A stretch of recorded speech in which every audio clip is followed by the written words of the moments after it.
Now, component distribution used to be about getting boxes of components onto the desks of engineers so they could start making whatever it was they were building. But those days are long gone. Companies like RS Group are focusing on grassroots activists and young engineers and helping them make sustainable technology choices and solutions and engaging them to make the solutions we need for the future.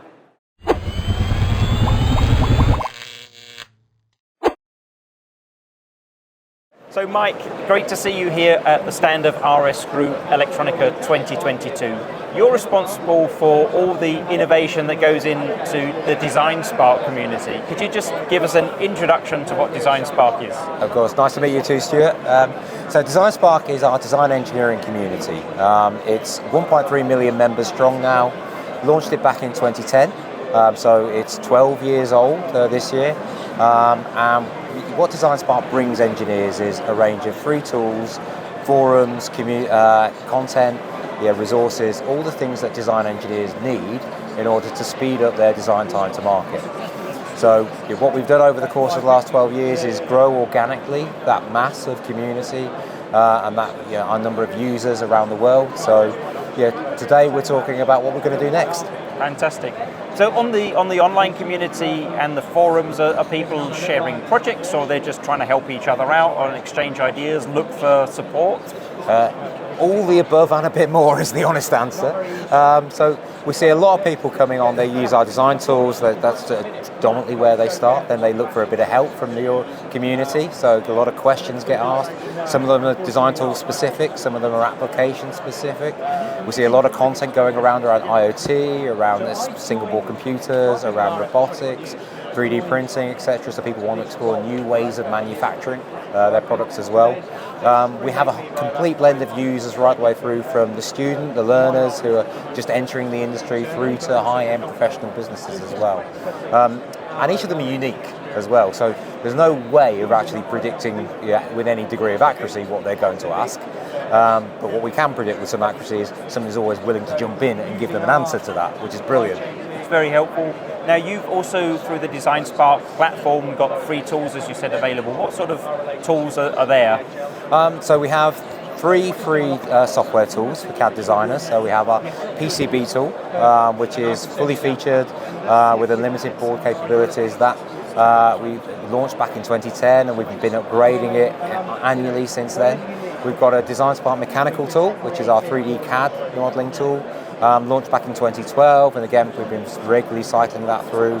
And then we have our DesignSpark electrical tool, which is in partnership with SolidWorks. That's a cut-down version of one of their tools, and we've had that since 2015 in different guises, and again fully available to the audience with restrictions, but you can then upgrade into SolidWorks pathways as well.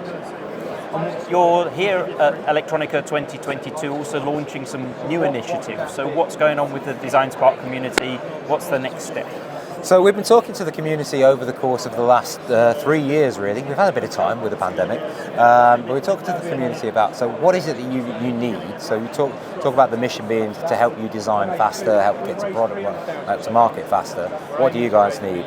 And also, what is your reason for doing these things? So we're talking now about two new things really. So one is our focus on what we call activist engineering, which is sustainable design engineering. Most of the engineers that engage on the community are looking in some way, shape or another to contribute towards solving some of the bigger problems that we face around planet, around climate change, around the sustainable use of resources, around access to tools and diversity and inclusion within engineering. So we've got an initiative that we're featuring here around activist engineering. We've actually announced our first winner around air quality, which is a challenge that we've been running over the course of the last 9 months, using a fully featured environmental sensing development kit that we've donated out to users. They've come back with a number of projects that are all about how to use that kit in a manner that means that they're giving back to the community that they operate in.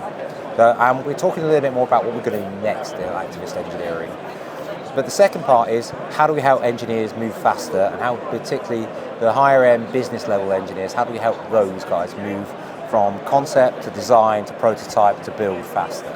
So we're launching, and we're talking about Elektronica, a new range of packages that mean that you can move from free into tools that are subscription based, and being able to move that forward faster with tools, training, resources and services that move you from concept to build, through a journey that means that you can get to your answer faster. And those tiers, we've got 3 tiers of users that are coming in. We'll always have our free tools. Our free tools are the core of what DesignSpark is, and for the majority of the audience, they're going to be good enough. They give people what they want.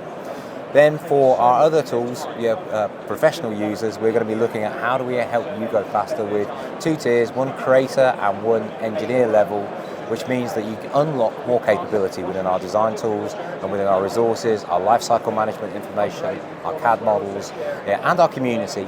That means that you can then move that little bit faster through your design cycle. And one of the key concerns about the engineering industry is, of course, where the next generation engineers are going to come from, and also what's driving them to be engineers. How are you supporting students? So I'm standing actually in front of our grassroots area here. So grassroots is all about how do we help students get more engaged with engineering. So we go out and do a lot of outreach work, both directly and digitally, through DesignSpark to give students content, resources, training, and not just training in the technical bit, but also the bits that they don't teach you, like how to interact, how to influence. Those kind of life skills that means that when you enter industry, you've got something to fall back on. You've got ways of actually shaping your story as you move forward. And our grassroots team, there's a big area on DesignSpark, all focused around grassroots. That's what that's about. It's about inspiring the next generation of engineers to come through and supporting them with the tools, the training and the resources that means that they've got a body to fall back on and a community to talk with to help them. Thank you for guiding us through the changes in DesignSpark as a community I know well. I'm also part of it as well. Brilliant. Unfortunately not as active as I'd like to be anymore, but it's great to see the tools there and that progressing, and also the support for students as well. Thank you very much, Stuart. It's been a pleasure. So Joy, it's great to meet you here at the RS Group stand, Electronica 2022. You're looking after some of the software tools that are provided to the DesignSpark community. Can you guide us through the tools that are available?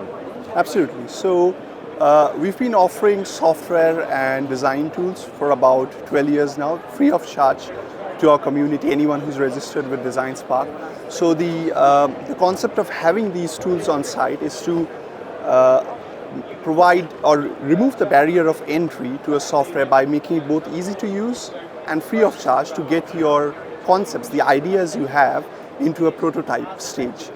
And it's if you look at the other options on the market, it is quite a big barrier to entry in terms of deciding, paying $500 or more for a piece of software and then choosing which one, and then learning it. There is quite a steep learning curve with a lot of software, but we've tried to remove that with both our DesignSpark Mechanical and our PCB software. So our mechanical software is for 3D design. So for example, you have a circuit board, a printed circuit board, and you want to create a housing for it, just a case for it. You would use our DesignSpark Mechanical tool to do that. And our DesignSpark PCB tool is to create that circuit board itself, laying out the tracks, placing the components on that. So, PCBs as an example, it goes into every single device. You're working on your computer, it's got PCBs inside of it.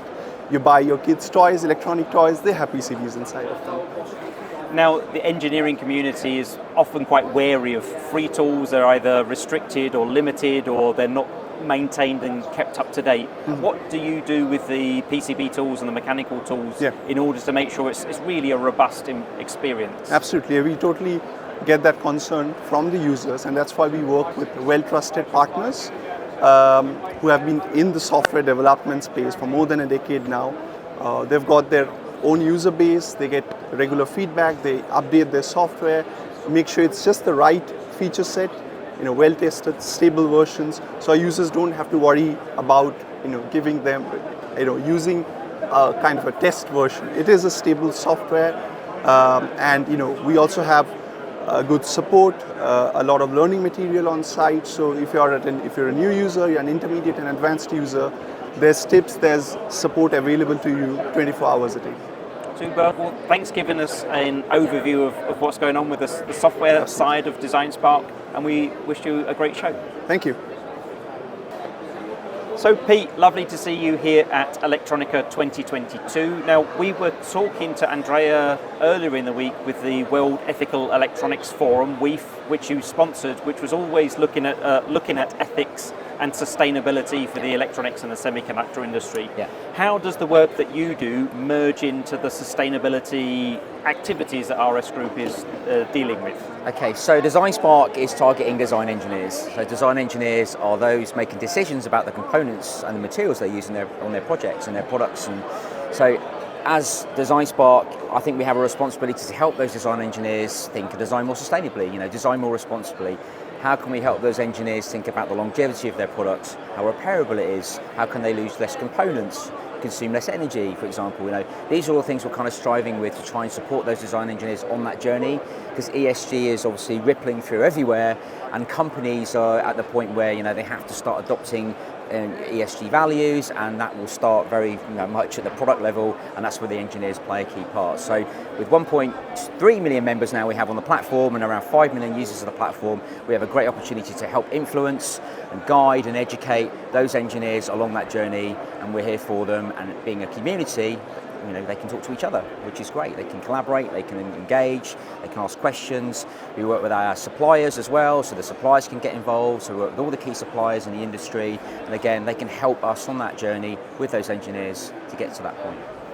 Now, when we talk about climate change, we're often very much focused on temperature rises and the impact that has on society, but another key part is just our local climate, so the quality of the air we breathe. And some of your DesignSpark members have been looking at those challenges and trying to build electronic solutions and highlight what's going on. What came out of that?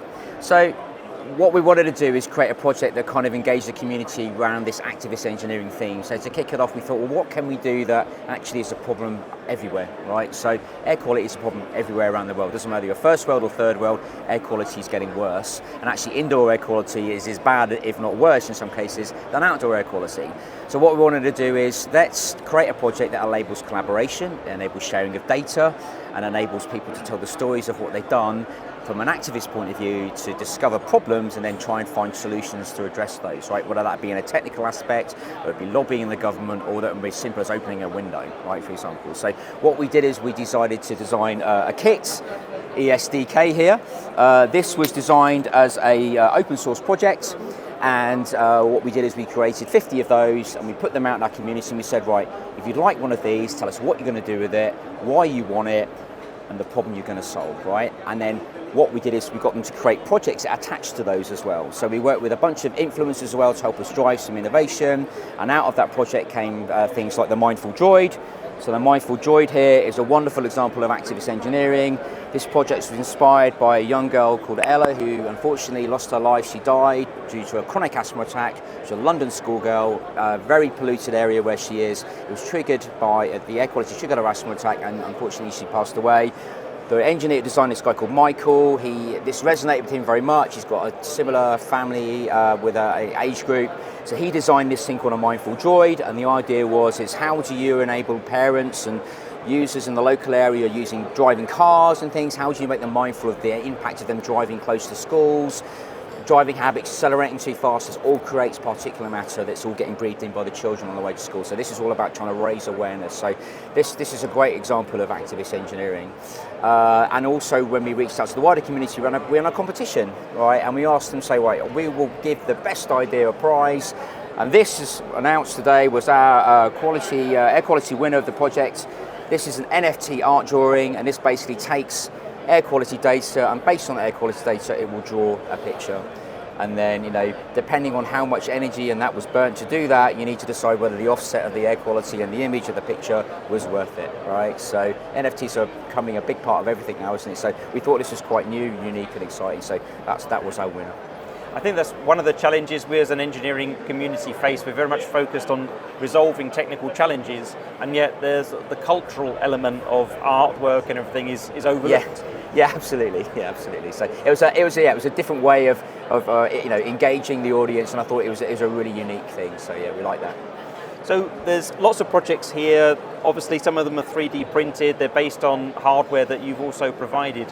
how can people participate, access, and find out more about these projects and learn from them in order that they can benefit from them and do something themselves? So if you come on DesignSpark.com, you can find the air quality pages, and all the content is on there. What we've done is say we've open sourced the kit, so if you want to download the files and build your own, you can. At some point, you may produce some more and run more competitions. But we're very, very keen to start building up data. We want to collect data and see patterns, and the whole thing around this is about not getting super quality data to, at particulate levels, and it's all about that trend. Is it good or is it bad, or was it good and is getting bad? It's understanding how things are moving, so you can make decisions in order to try and improve the situation. That's what it's all about. So so we just want to get people to come in and get involved in how activists team going to run other programs in the new year, potentially around water or land, something we're still thinking about. Again, anyone on the community who wants to come and give their suggestions, we're open to it. Come on the forum, talk to us.